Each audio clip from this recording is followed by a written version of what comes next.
ओम शांति। आज प्यारे मीठे भगवान की मीठी मुरली मंथन की डेट है 10 दिसंबर 2021। तो मीठे मीठे बाबा अपने बच्चों से कह रहे हैं, देह अभिमान में आने से पाप होते हैं, इसीलिए देही अभिमानी बनो। तुम्हारे मैनर्स बहुत अच्छे होने चाहिए, किसी को भी दुख नहीं देना है। भगवान कह रहे कि देह अभिमान में जब आते हो ना, तभी तुमसे पाप होते कि तुम एक आत्मा नहीं, तुम बड़ी हो। आत्मिक गुणों में रहोगे तो तुम हमेशा सुख, शांति, प्रेम, शक्ति, ज्ञान, पवित्रता में ही रचे बसे रहोगे। शरीर भान में आते हो तभी तुम्हारे मैनर्स खराब होते हैं और तुम किसी को दुख देते हो। और धर्म के बारे में कहते हैं ना कि केवल वो तो रास्ता दिखाता है, मंजिल तक तो कर्म ही पहुंचाता है। इसीलिए भगवान इस ज्ञान के द्वारा हमें कर्म करना सिखा रहे हैं। और कर्म करने के लिए हमारे शरीर में जो 5 तत्वों से मेरा शरीर बना है, इसमें बहुत महत्वपूर्ण है जल तत्व, क्योंकि हमारे शरीर के अंदर 70% पार्ट में जल विराजमान है। इसीलिए तो जब हमें प्यास लगती है, हम पानी पीते हैं या फिर स्नान करते हैं तो हम फ्रेशनेस फील करते हैं, अच्छा लगता है ना, क्योंकि जल अपने भीतर के जल से मिल गया, मन से मन का मिलन हो गया, है ना। और जल के बारे में एक बहुत इम्पोर्टेंट बात है कि पानी से जल के ग्रेड ऊपर है। एक शब्द है पानी और एक जल, ठीक है। पानी कहने से और जल कहने से कितना ग्रेड ऊपर हो गया। जल अर्थात पवित्र, जल बोलते ही पवित्रता झलकती है, और पानी ऐसे नॉर्मल, ठीक है। और जल घुलनशील होता है, लिक्विड है, बहुत जल्दी घुलनशील होता है। इसके अंदर स्वीकार्यता अपार होती है, अपार स्वीकार्यता है। मंदिर में जो हम चरणामृत चढ़ाते हैं, मंदिर में जो जल पात्र में जो पंडित जी हमें वो जल जो हाथ चुल्लू में देते हैं, तो कितना हम लोग श्रद्धा से उसको स्वीकार करते हैं। जानते हो क्यों इतना इंपॉर्टेंट हो जाता है, इतना पवित्र? क्योंकि वो पवित्र वातावरण में है, पूजा हो रही है, आरतियाँ हो रही है, मंत्रोच्चारण हो रहा है, तो वो जल सब कुछ ग्रहण करता है। अभी बोला था ना कि जल में स्वीकार्यता की बहुत शक्ति होती है, अपार शक्ति होता है। जिस वातावरण में जल होगा वो उसको अपने अंदर समा लेता है। जैसा वाइब्रेशन होगा घर का, वो उस पानी के अंदर होगा। तो बस जब भी आपके हाथ में पानी आए तो जल देवता को पहले प्रणाम करें, क्योंकि जल ही जीवन है। और फिर अपने थॉट डालें, मैं परम पवित्र फरिश्ता हूँ, और जो आपके शरीर में रोग है, शोक है, जो भी है, आप पीते रहो, जल देवता का गुणगान करो और उसी के साथ रहो। जैसे आप किसी के घर गए, अब वो आपसे बहुत अच्छा से बात कर रहा, मिल रहा, हंस रहा, बोल रहा, आपको अच्छा लगेगा ना, आप बार बार उसके घर जाना चाहोगे। और कहीं गए तो वो अपना काम में बिजी है और आपसे बातें नहीं कर रहा है, आपको ऐसा एनवायर्ड जैसा लग रहा है, फिर आप थोड़ी देर में उठ के आ जाओगे।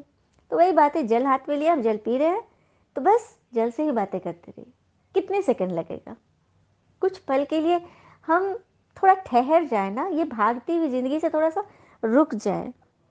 हाँ, हम जल को बचाते हैं तो इसका मतलब है प्रकृति को बचा रहे हैं, और जल को वेस्ट भी नहीं करना है। दूषित जल तन व मन दोनों को अस्वस्थ कर सकता है। तो बस देखा, जल की विशेषता हो गई। तो ये हमें देही अभिमानी बनने में भी मदद करेगा। प्रश्न: 21 जन्मों की प्रारब्ध बनाने के लिए पिता कौन सी सहज युक्ति बताते हैं? 21 जन्मों की प्रारब्ध, 21 जन्मों का फल पाने के लिए भगवान हमें कौन सी युक्ति बताते हैं? बाबा कहते हैं बच्चे ये ईश्वरीय बैंक है, इसमें जितना जमा करेंगे उतना 21 जन्म प्रारब्ध पाएंगे, इंटरेस्ट मिलेगा। ईश्वरीय स्थापना के कार्य में सफल करने से ही जमा होगा, बाकी तो सबका दिवाला निकलना ही है। यह है ही दुख धाम। अर्थक्वेक होगी, आग लगेगी, सबको घाटा पड़ना। इसलिए कहते हैं ना, किनकी दबी रहेगी धूल में, किसकी राजा खाए, है ना। ईश्वरीय बैंक में जमा करो अपना सब कुछ। हम भक्ति में कहते हैं ना, हे ईश्वर, तन मन धन सब कुछ तेरा, लेकिन सिर्फ बोला, किया नहीं। थ्योरी पढ़ा, प्रैक्टिकली नहीं किया, तभी तो भगवान स्वयं आ गए हैं। और उनको कुछ चीज़ नहीं चाहिए, वस्तु नहीं चाहिए, उनको तुम्हारा भाव चाहिए। इसी पे कहते हैं ना कि भगवान को मंदिर मस्जिद नहीं पसंद है, उनको तो हमारा मन पसंद है। क्योंकि मंदिर मस्जिद में मनुष्यों की चलती है, वो बनाते, वो पूजा कराते, सब कुछ मनुष्य करते हैं, लेकिन हृदय का कारोबार, मन का कारोबार भगवान संभालते हैं, है ना। तो अपने मन को एकदम स्वच्छ रखना है, क्योंकि वह ईश्वर का निवास स्थान है। ओम शांति। बाबा कहते हैं हरदम याद में रहना है, तो इसमें बड़ी मेहनत है। देखो, बाबा कहते तो है याद में रहो, लेकिन फिर बाबा कह रहे कि इसमें मेहनत भी तो बहुत है। परंतु रचता और रचना के ज्ञान से बुद्धि स्वच्छ रहती है। इसे हर कोई को कभी भूलना नहीं चाहिए, मतलब कोई भूलो मत, रचता को मत भूलो। परमात्मा रचता है और रचना हम सब है। हम पुनर्जन्म लेते लेते अभी फिर त्रेता में आए हैं, त्रेता से द्वापर, द्वापर से कलयुग, और कलयुग से हम तो आ गए हैं संगम पर। जब परमात्मा आते हैं ना, तो कलयुग लास्ट और सतयुग आदि के समय जो बीच का जो पीरियड है वो है संगम युग। परमात्मा उसी में आते हैं। सृष्टि भी पुरानी होती जाती है, यह ज्ञान तुम बच्चे ही जानते हो, जो कि सहज से सहज बात है, जिसे कोई बच्चा भी याद कर ले, परंतु वो करेगा तोता मुआफिक। देखो, बाबा इशारा कर रहे हैं। कई बच्चे हैं ज्ञान समझ लिए, सुना भी देते किसी को, लेकिन बस तोता रटनती, तोता की जगह रट लिए, खुद को धारण नहीं किया, खुद को नहीं समझे, हाँ, किसी को धारणा नहीं करा सके, तो बस तोता ही हो गए ना। बाकी तुम बच्चों को तो भाषना आती है। बाबा अपने बच्चों से कह रहे कि तुम्हें तो ज्ञान सुनने सुनाने में, पढ़ने धारणा करने में तो बस मजा ही मजा है। भाषना आती है, मतलब फीलिंग से तुम करते हो, अनुभवी मूर्त हो। फिर बाबा कहते हैं मुझे याद करने से ही तुम अपने घर पहुंच जाएंगे, याद नहीं करेंगे तो पाप कटेंगे नहीं। भले बाबा ले तो सबको चलेंगे, परंतु सजा खाकर हिसाब किताब चुप कराकर जाना कोई सही है क्या। बाबा कहते हैं देखो, जाना तो सभी को, पवित्र सबको बनना है। तो जो भगवान को नहीं जानते, नहीं मानते, तो विक्रम तो सबके चढ़े हुए हैं ना, बाबा के बच्चों के लिए भी और अनन्य बच्चों के भी। तो विक्रम चुकतू करना, हिसाब चुकतू करना, तो सजा खाकर चुकतू होगा कर्म भोग से, और यहाँ तुम करते हो कर्म योग से, योग से, आराम से, आसानी से, जिसमें कोई खर्चा नहीं, कोई लड़ाई झगड़ा नहीं, कोई डर नहीं, कोई कठिनाई नहीं। फिर बाबा ने कहा तुम जानते हो कि अभी हम जमा कर रहे हैं, पुरुषार्थ नहीं करेंगे तो कुछ भी जमा नहीं होगा, घाटा पड़ जाएगा, जो कि आधा कल्प से पड़ा हुआ ही है। आधा कल्प से घाटा पड़ा है, द्वापर से, क्योंकि रावण राज वहीं से शुरू हुआ है।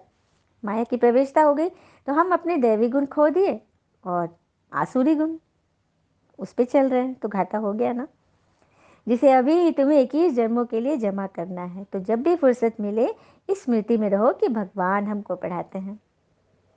तो सोचो हमें कितना लायक बनना है।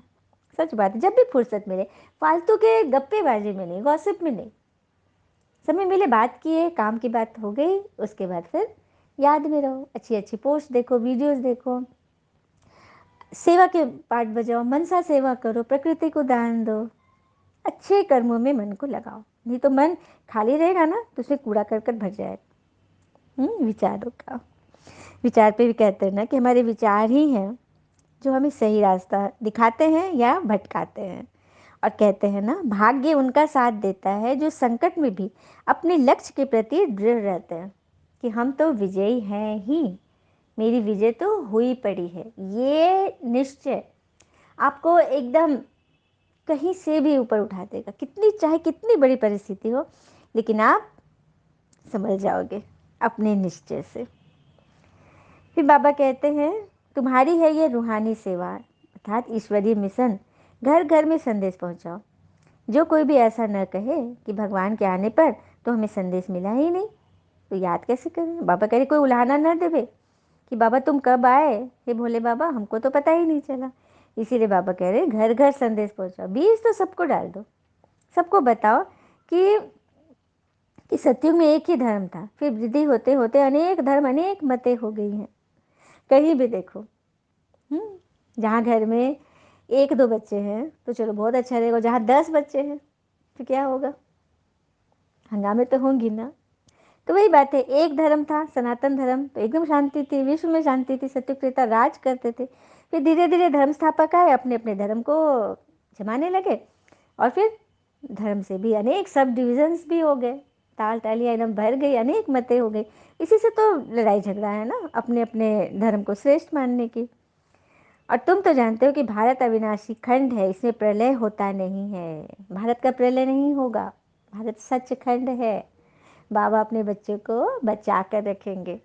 जैसे किसान बीज बोता है, फसल काटता है, लेकिन कुछ फसल को, अनाज को, मुट्ठी भर अनाज को वो रख देता है बीहन के लिए, ताकि फिर उससे नए फसल तैयार करें। तो बस बाबा अपने प्यारे प्यारे बच्चों को, जो 16 कला संपूर्ण 100% बाबा के नियम पर चलेंगे, वो बच्चे बचे रहेंगे, वो आत्माएं बची रहेंगी, प्रलय नहीं होगा। फिर बाबा बताते हैं कि आज भक्ति में कितनी ऊंची पहाड़ी पर मंदिर बनाते हैं। तो तुम भी तो मन की ऊंची पहाड़ी पर हो ना, भक्ति में बड़ी बड़ी ऊंची ऊंची पहाड़ियों पर मंदिर है ना देवियों के। तो तुम भी तो मन की ऊंची पहाड़ी पर हो। अंत में सब पहाड़ी पर ही साक्षात्कार करेंगे। देखो आदि में भी साक्षात्कार हुआ था। जैसे इस संस्था के जो फाउंडर लेखरा दादा, उनके तन में परमात्मा शिव ने आकर ज्ञान दिया। तो ऐसे थोड़ी कि सभी तुरंत मान लेंगे, काफ़ी विरोध हुआ, आज भी हो ही रहा है। जो नहीं मानते वो तो उल्टा सुल्टा बोलते ही है। तो बहुत विरोध होता था। तो जब माताई बहनें सब आती थी संस्था में, तो पीछे से परिवार वाले भी आ जाते थे हल्ला हंगामा करने। और वो जब आते थे ना, तो उन्हों को ना अपने ईश देव देवी दिखते थे ब्रह्मा बाबा में। तो इसे कहते साक्षात्कार। जो भी आता था ना, तो उनको ब्रह्मा बाबा में अपनी देवता दिखाई देते थे। तो इस तरह से साक्षात्कार हुआ। तो बाबा ने बोला ना कि अंत में तुम्हारे द्वारा भी सभी साक्षात्कार करेंगे, तुम्हारे रूप में भी सबको देवी देवता दिखेंगे। जब तुम्हारी 16 कला संपूर्ण ऊंची अवस्था हो जाएगी तब।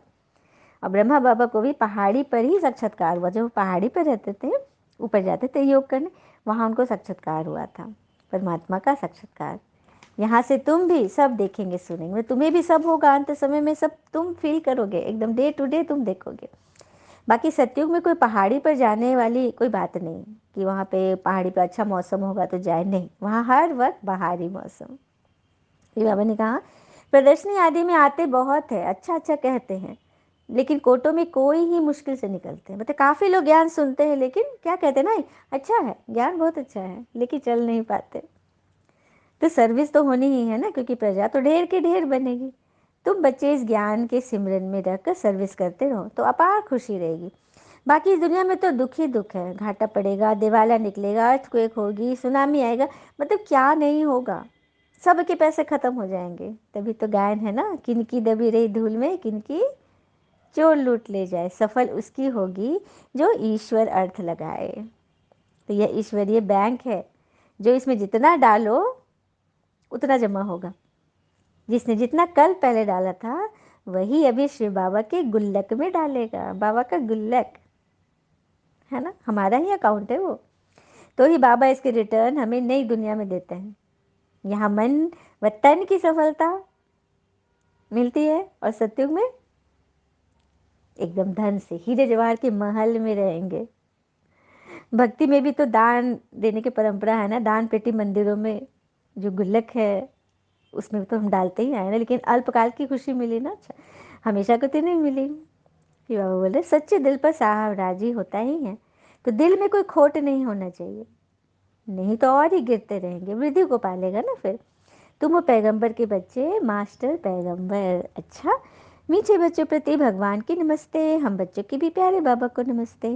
धारणा के लिए मुख्य सार, पहले पॉइंट, अंदर में कोई भी खोट हो तो उसे निकाल देना है, सच्चे दिल रखनी है, दे अभिमान में आकर कभी क्रोध नहीं करना है। कोई भी बात हो अंदर में तो उसे निकाल देना है। दूसरी पर, जब भी फुर्सत मिले तो याद की यात्रा में रह कमाई जमा करनी है।